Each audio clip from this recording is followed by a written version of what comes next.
Jinu Abraham സംവിധാനം ചെയ്ത പൃഥ്വിരാജ് നായകനാകുന്ന പുതിയ ചിത്രത്തിലേക്ക് ഭാവനയാണ് നായികയായി നിശ്ചയിച്ചിരിക്കുന്നത്.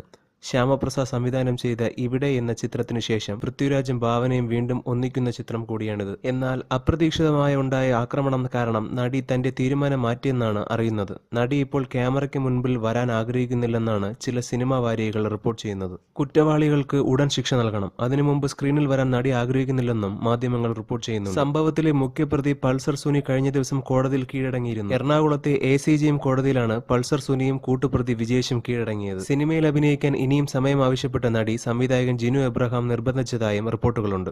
മടി കൂടാതെ വീണ്ടും സിനിമയിലേക്ക് തിരിച്ചെത്തുമ്പോൾ ആരാധകർക്ക് അതൊരു പ്രചോദനമാകുമെന്ന് നടിയെ പലരും ഉപദേശിച്ചതായും പറയുന്നു. CMS കോളേജിന്റെ പശ്ചാത്തലത്തിൽ ഒരുക്കുന്ന ചിത്രമാണിത്. പൃഥ്വിരാജും ഭാവനയ്ക്കുമൊപ്പം നരേനും ചിത്രത്തിൽ ഒരു പ്രധാന വേഷം അവതരിപ്പിക്കുന്നുണ്ട്. റോബിൻഹുഡ് എന്ന ചിത്രത്തിനു ശേഷം മൂവരും ഒന്നിക്കുന്ന ചിത്രം കൂടിയാണിത്. ചിത്രത്തെക്കുറിച്ചുള്ള കൂടുതൽ വിവരങ്ങൾ പുറത്തുവിട്ടിട്ടില്ല. കൂടുതൽ സിനിമാ ലോകത്തെ വാർത്തകളും വിവരങ്ങൾക്കും ഈ ചാനൽ മറക്കാതെ സബ്സ്ക്രൈബ് ചെയ്യുക.